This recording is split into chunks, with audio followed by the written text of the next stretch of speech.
Ontlametse's heart stopped twice. For the first time, they brought her back. Second time, they brought her back. Third time, the heart said no. All I can remember about her, she never wanted pity. Hey, Ontlametse, you are sick. This and no, that is not the Ontlametse. She was strong. She was, she was everything you would think of. She said, by the way, but who said I'm not normal? Am I not talking like you guys? Am I not having feet? What is that is lacking from me? I'm very normal like you guys. So don't worry about me. The disease is there, yes, but you must separate the two. Put the disease there, put Ontlametse there. There are two different items. She would call them items. There is Ontlametse Phalatse, like you have the name and the same name. There is the disease, like you've got flu. So what's the difference? I met Ontlametse last year, I think the first half of the year, when she had visited the institution where I work to come and do an extraction. There's a lot of things that I'm going to remember her for, a lot of things. And I have a lot of other lessons that I think I still have to untangle. But one of the biggest one that she has taught me is to live in the now and here.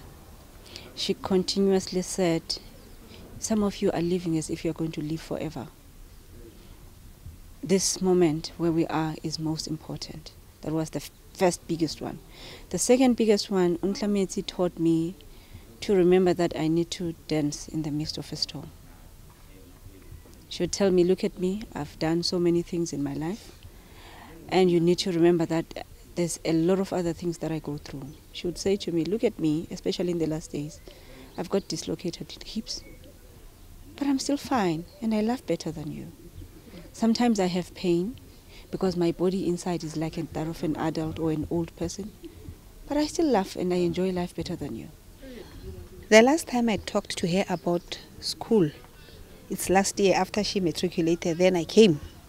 Ontlametse, tell me, remember, you said you want to become a psychologist, but I asked you about application forms. You did not apply. Why? And you still have time. Let's go to uni. I said, auntie, I'm not going there. Sorry. Ontlametse, why? You know what? Remember, my lifespan is very short.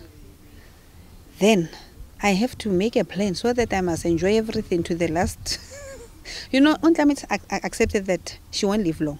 Ontlametse was a very highly spiritual being, and a conversation that she didn't really want to get into, because I kept on asking her that all of us have challenges. I think you are one of the tiny giants, that's what I used to call her. You are a tiny giant that has gone over this very big challenge. And how did you do it? And she said to me, it's of course one of those things that majority of you cannot comprehend, which was true. And I'd like to believe if you go through such a huge challenge and you become a person like her, then there's something that propels you. Ontlametse had learned to live beyond physical.